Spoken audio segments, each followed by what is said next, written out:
Donc Total Curiosity, quand ChatGPT devient une réalité effrayante, reportage Arte. On va commencer par ça, on va commencer tranquillement. 10 minutes, par contre, quelle mousse. Ça c'est marrant, ça tu mets en grand, il démarre la lecture. Minute papillon. Minute. Donc normalement c'est réglé, j'ai viré, c'est ça que j'ai fait une scène maintenant spéciale pour les React. Comme ça on a vraiment plein écran. Il n'y a rien qui gêne. Voilà, ça c'est nickel. Et ça devrait le faire. Enfin, je remonte le son par contre. Voilà, et normalement, c'est parti. Anmoderation.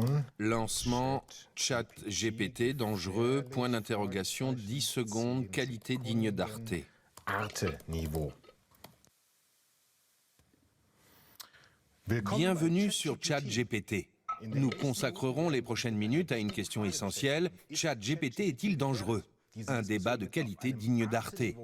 Une discussion qui promet d'être approfondie et instructive. Ne zappez pas. Voilà, ne zappez pas. Bon, à vous de juger si ce lancement était bien digne d'Arte. Ce n'est pas moi qui l'ai rédigé, mais ChatGPT. ChatGPT est-il dangereux? Fonctionnement de l'intelligence artificielle, bénéfices et risques de l'IA, comment réagir face à l'IA? Comment fonctionne l'intelligence artificielle? De quoi est-elle capable? Et comment limiter les dérives? Voici les réponses de nos experts.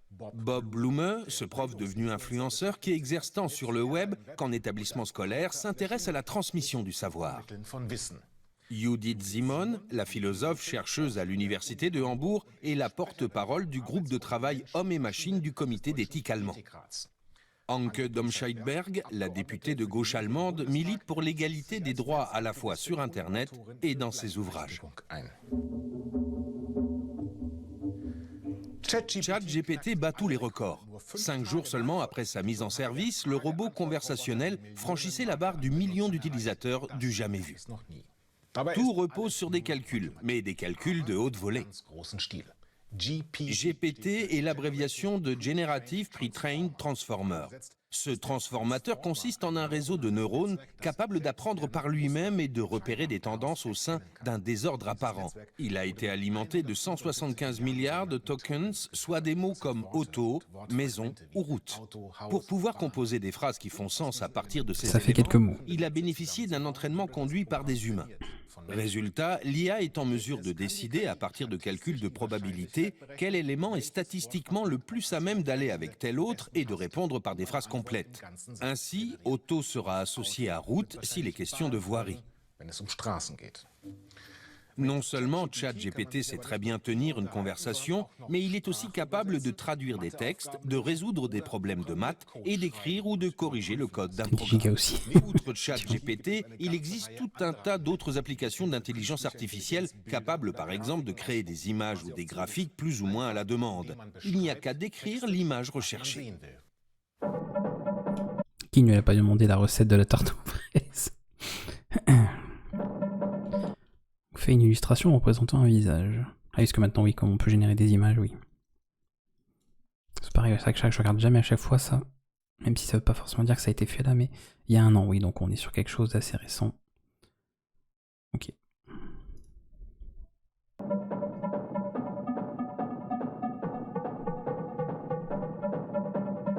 Peint par un robot IA tenant un pinceau. Pour obtenir une réponse d'une IA comme ChatGPT, il faut lui donner ce qu'on appelle des prompts. La qualité des réponses dépendra de la formulation de ces prompts. Plus notre requête sera contextualisée, plus la réponse obtenue sera précise, sachant qu'à chaque requête, l'IA s'améliore et peaufine ses réponses. Oui, ça c'est comme ce qu'on disait l'autre fois. Je sais plus, c'était justement, si on en parlait hier ou même avant, que oui, le fait d'écrire des prompts de qualité correcte va devenir une compétence, si c'est même déjà de toute façon pas déjà le cas en fait. Je serais pas surpris encore une fois qu'il y ait déjà des offres d'emploi qui recherchent ce genre de profil pour justement travailler avec des IA, et donc ça va être un métier qui n'existait évidemment pas avant et qui va apparaître là pour pouvoir justement écrire les meilleurs prompts possibles avec des mots-clés particuliers, avec une manière de contextualiser pour obtenir des résultats justement plus précis. et donc avoir quelque chose qui est plus efficace, surtout après pour ce qui va être génération d'images, vidéo. D'ailleurs, il y a Google là, qui a sorti une nouvelle version là, de son IA pour la génération de vidéos, donc c'est pas mal au point, sauf sur les mains, où c'est encore toujours un souci, hein, les doigts des mains. Puis si on regarde de toute façon de manière attentive, on voit qu'il y a encore des défauts, donc on se rend compte que c'est généré par IA. Mais pour le reste, c'est vrai que oui, ça devient quand même très... Ça va très loin, quoi. Ça devient très prometteur. Donc l'écriture de prompt, etc. fera partie des compétences recherchées. Donc ça va devenir un nouveau métier où il y a des gens qui passeront leur journée, hein, un peu comme à l'usine, ils vont passer des journées à écrire des prompts, etc. pour poser les meilleurs résultats. On ignore quelles bases de données ont servi à alimenter ChatGPT. La base de données C4 de Google, qui alimente d'autres IA, concentre à elle seule les contenus de 15 millions de sites web, dont des sites de médias et Wikipédia, mais aussi des descriptifs d'images et de films de sites pornographiques. Un des problèmes que posent ces outils intelligents, c'est qu'ils se trompent. Mais nous ne l'admettons pas spontanément. Ils affirment des choses fausses, et si on les conteste, ils s'inventent des sources et des citations montées de toutes pièces. L'IA délire. Pas simple pour l'utilisateur, car Les gens C'est pas mal déjà qu'ils fassent le... Alors je sais pas si c'est voulu hein, de préciser ça ou pas, mais ça c'est pareil, j'avais déjà eu l'occasion, pas forcément en live d'en parler, mais peut-être plus en privé avec d'autres personnes, des personnes avec qui on avait déjà discuté du sujet, qui est qu'effectivement l'IA par exemple, on pourrait penser que l'intelligence artificielle va mentir alors que non, elle ne fait pas dans la tromperie, en tout cas telle qu'elle est programmée au départ. Elle n'est pas censée faire de la tromperie, sinon c'est qu'elle serait dotée de certaines choses pour lesquelles elle n'est pas forcément programmée. Mais voilà, en mettant de côté des comportements qui ne seraient pas prévus au départ et que l'IA pourrait se mettre à développer, elle n'a pas conscience, et elle n'est pas de toute façon, elle n'a pas cette conscience de tromper, de mentir, avec cette volonté voilà, de tromper son interlocuteur, comme ici où elle voudrait dissimuler quelque chose. Donc il n'y a pas cette idée-là. Par contre, le délire, c'est l'hallucination qui est d'affirmer quelque chose qui va être faux et qu'elle va considérer comme étant quelque chose qui est déjà arrivé. Alors, ça peut être inventé. L'avocat qui s'en était servi d'ailleurs là pour plaidoyer pour une plaidoirie où elle lui a sorti des jurisprudences, des affaires judiciaires qui ne sont jamais arrivées, donc ce genre de choses. Ou parfois, je sais pas, par exemple, des textes de loi qu'elle pourrait inventer ou des faits divers, des éléments d'information sur des choses qui ne sont jamais arrivées. Et c'est pas une volonté évidemment de mentir ou de tromper la personne, puisque c'est une IA, parce que si elle était, voilà, le jour où on pourra prouver qu'effectivement elle est capable de mentir et de tromper, il faudra reconsidérer l'IA non plus comme quelque chose de simplement un outil artificiel, mais quelque chose qui pour le coup sur certains points se rapproche un peu plus de l'être humain. Donc ça va soulever d'autres questions, mais voilà, il y avait ce genre d'éléments. Donc effectivement on parle plus d'hallucination, de délire que le fait de volontairement mentir et tromper une cible. ont tendance à juger de la crédibilité d'une information en fonction de la façon dont elle leur est présentée. Ainsi, plus elle sera formulée de façon éloquente, plus elle sera jugée crédible. On aura tendance à croire une information dont la formulation sera suffisamment sophistiquée et assortie d'une forme d'assurance verbale. Ces puissants outils auront des répercussions sur nos sociétés, et notamment dans 3 secteurs, la médecine, l'éducation et la formation de l'opinion publique. Les robots pilotés par l'IA ne remplaceront sans doute pas le personnel soignant de sitôt. Mais on a d'ores et déjà recours à l'intelligence artificielle pour traiter de grandes quantités de données et y détecter des schémas récurrents. Elle sert notamment à la reconnaissance des tissus cancéreux. Dans ce genre de cas, on se dit ça ouvre des perspectives incroyables parce que ça va permettre d'améliorer le diagnostic et éventuellement de repérer certains modèles récurrents dans les thérapeutiques mises en œuvre. Quand j'allais à l'école, l'enseignement suivait souvent le modèle de l'entonnoir, qui consiste à recevoir des informations, les apprendre par cœur et les restituer sans faire de faute. Un modèle pédagogique auquel ChatGPT vient porter le coup de grâce, et c'est tant mieux. Plus que nous aider à apprendre en nous disant « là tu te trompes, voilà la bonne réponse », l'intelligence artificielle peut nous aider à apprendre en nous disant « là tu te trompes, mais je sais pourquoi tu t'es trompé, et c'est plutôt telle méthode ». C'est ça son gros potentiel. Peut-on empêcher les élèves d'utiliser ChatGPT ou toute autre IA ? L'intelligence artificielle sera utilisée. Sur ce point, on peut dire qu'on est déjà dans le futur, que les écoles choisissent ou non de s'emparer de l'IA. Si elles s'en emparent, l'apprentissage s'en trouvera révolutionné dans le bon sens, de façon tout à fait productive. Si elles ne s'en emparent pas, l'apprentissage ne s'en trouvera pas moins révolutionné, mais à cause des tentatives de triche, parce que l'IA incite à la triche. L'élève va se dire « j'ai cet outil à disposition, alors pourquoi ne pas m'en servir alors que c'est accessible ?» La diffusion de fausses informations, d'images truquées ne date pas d'hier. Que le but soit stratégique ou simplement de faire rire. Mais jusqu'ici, cela demandait un peu de travail et quelques compétences. Aujourd'hui, pour fabriquer une photo du pape habillé en rappeur ou de Donald Trump se débattant lors de son arrestation, il suffit de demander à l'IA. Il se pourrait bien qu'on soit entré dans une nouvelle ère où plus aucune vérité ne se dégage, puisqu'on ne peut plus apporter de preuves satisfaisantes de quoi que ce soit. L'intelligence artificielle permet à tout un chacun, sans qualification ou prérequis particuliers, de falsifier ce qui constituait jusqu'ici nos éléments de preuve les plus fiables, ce que nous voyons de nos propres yeux ou entendons de nos propres oreilles. On peut désormais truquer des photos et des vidéos, imiter des voix à la perfection et fabriquer des preuves de tout et n'importe quoi. Avec... Ça, par contre, ça, c'est... je trouve ça assez étrange, venant plus de quelqu'un qui est dans le monde politique, de dire que finalement les éléments les plus fiables qu'on avait, c'était ce qu'on voyait et ce qu'on entendait, donc en fait basé sur nos sens, alors que les sens peuvent être trompés très facilement, et que en fait avant l'intelligence artificielle, le trucage d'images, de vidéos, ce genre de choses existait déjà. Le seul, vraiment l'élément qui change avec l'IA, c'est le fait que ce soit plus accessible déjà, je pense, pour beaucoup de gens, que ce soit plus rapide à faire.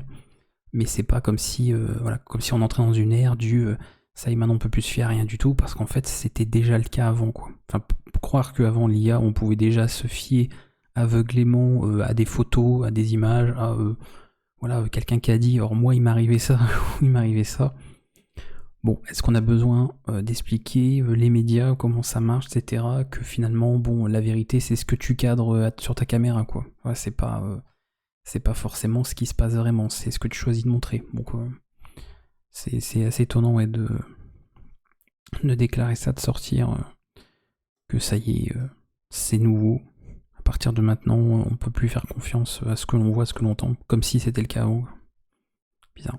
Le risque d'aboutir à une forme de société nouvelle où les gens ne croient plus que ce qu'ils veulent croire. Trolls, Twitter, Trump, sur les réseaux sociaux, nombreux sont ceux qui prétendent détenir la vérité, et ce, dans des buts divers et variés. Le terrain est depuis longtemps propice aux fake news. L'arrivée de ces nouvelles applications sur ces plateformes déjà préparées à la propagation des fake news va encore amplifier la tendance. Tout va beaucoup plus vite qu'il n'y a ne serait-ce que 20 ans, parce que la technologie numérique est là. Voilà ce à quoi on est en train d'assister.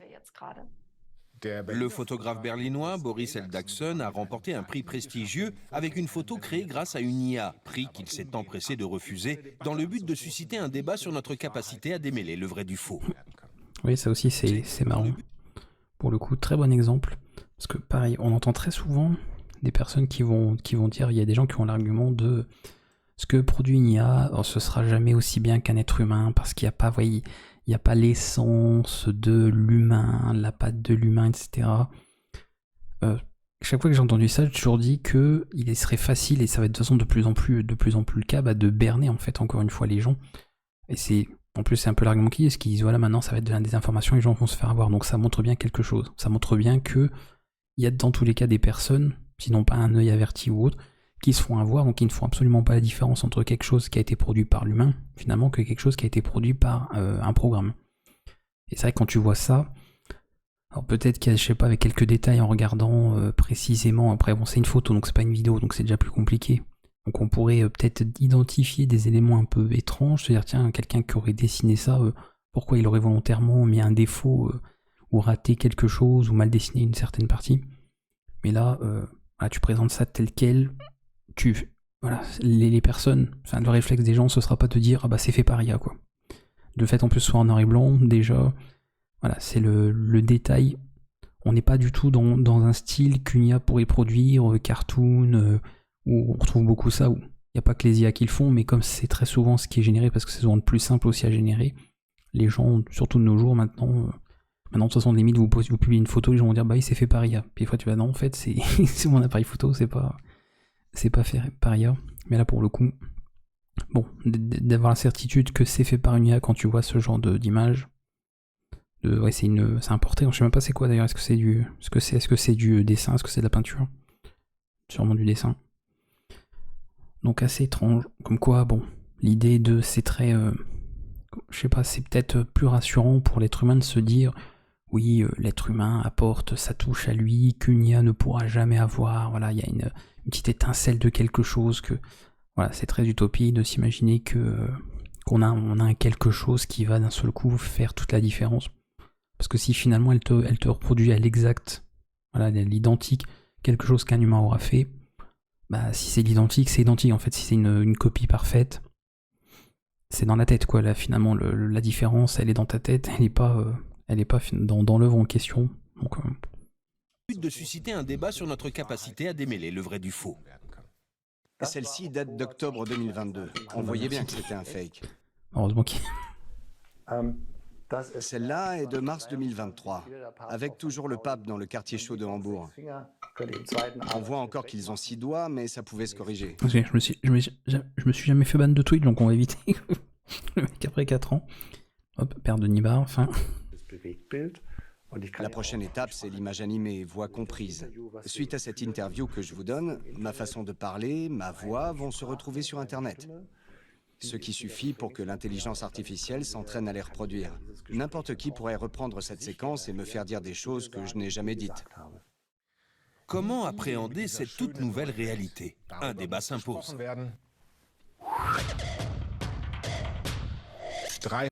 Bah comme avant, on multiplie les preuves et éventuellement on appuie ça avec des témoignages, enfin comme on a toujours fait en fait. Si demain vous déposez plainte en disant un tel a fait ça, vous balancez une photo ou un enregistrement audio, bah ce sera pas recevable en fait tel quel, parce que encore une fois, alors déjà il y a comment dire l'horodatage, voilà, de quand on date ça, ensuite est-ce que c'est bien la personne en question que vous incriminez, enfin il y a plein d'éléments qui font que bah, s'il suffisait de ça, bah, on pourrait mettre en prison un peu n'importe qui, hein. Il suffirait de falsifier une photo ou un enregistrement audio, c'est tellement facile que heureusement qu'on ne se base pas uniquement sur ça. Donc encore une fois, c'est pas le souci de va falloir changer les choses, c'est toujours la même chose, même si ça rend bien sûr la création de faux, encore une fois, plus rapide et peut-être plus accessible aussi à un ensemble de monde. Il n'y a pas besoin de connaissances, par exemple, en montage photo, ce genre de choses, si c'est l'IA qui le fait à ta place, c'est sûr, mais ça a toujours été là, quoi. Enfin, dans les gouvernements, la CIA, le FBI ou autres, ils ont toujours, créer des faux, trafiquer ce genre de choses, c'est pas nouveau. Dans les arnaques, pareil, fabriquer des faux documents d'identité, tout ça, plus ou moins de bonne qualité, mais c'est pas nouveau non plus. Et il y a des gens qui se sont fait avoir des fois même avec des choses qui étaient mal faites, donc ça va pas tellement changer grand chose. Ça va augmenter le nombre, mais les outils en eux-mêmes, bah, ça reste toujours pareil, c'est de pas croire seulement sur la base de un document, un élément, parce que sinon bah, tout le monde peut accuser tout de n'importe quoi très facilement.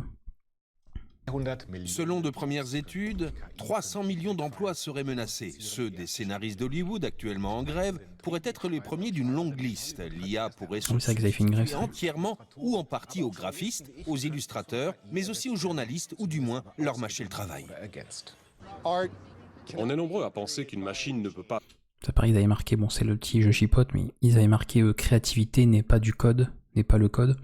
Bon, si vous dites ça aux créateurs du vidéo, ils vont mal le prendre, hein. Donc attention quand même. Voilà. À faire de l'art. L'histoire que vous racontez y perdrait son cœur, son âme. Si vous laissez les rênes à l'intelligence artificielle, si le premier mot est généré artificiellement, c'est toute l'histoire qui aura quelque chose d'artificiel. Ils ne peuvent pas se passer de nous, en tout cas pas pour le moment. Ce qui est effrayant, c'est qu'on ignore comment cette technologie va évoluer. C'est pour ça qu'on défend nos droits dès aujourd'hui. Autre réaction qui a fait parler d'elle, plus d'1 millier d'experts ont demandé la mise à l'arrêt du développement des IA pour une durée de 6 mois. Le temps que les politiques et la société civile établissent un cadre réglementaire et discutent des risques et de ses répercussions. Mais comme Elon Musk faisait partie des signataires de cet appel, certains ont eu l'impression qu'un milliardaire de la tech voulait seulement gagner du temps pour rattraper son retard technique. Mon premier réflexe, en effet, était de dire « Moi aussi, je trouve que tout ça va trop vite. On s'empresse de mettre sur les marchés des produits qui sont seulement à moitié finis. Et la pression économique que ça engendre est si forte qu'il peut être utile d'appuyer sur pause, de s'offrir un répit. » Fin mars, l'Italie tire la sonnette d'alarme et bloque. Après, mettre sur pause, c'est bientôt fini de durer. Mettre sur pause, c'est bien, mais il faut que ça serve à quelque chose. C'est-à-dire, si c'est pour en discuter, pour se poser des questions, pour remettre éventuellement les choses en question, oui. Si c'est juste mettre en attente et puis bon, reculer pour mieux sauter, allons-y, hein. Perdons pas de temps. ChatGPT, par crainte pour la protection des mineurs et des données personnelles. Mais son développeur, OpenAI, ayant annoncé avoir apporté des améliorations, ChatGPT est réautorisé quelques semaines plus tard. Bizarre. Faire des prédictions est toujours hasardeux, surtout concernant l'avenir. Mais les questions que soulèvent les IA ne se régleront pas à la va-vite. Bientôt, ces robots se référeront à ce qui est publié en temps réel sur Internet et plus seulement au contenu d'avant. Il nous faut donc accroître la sensibilisation, la transparence et les connaissances du public en matière d'apprentissage automatique. Ok.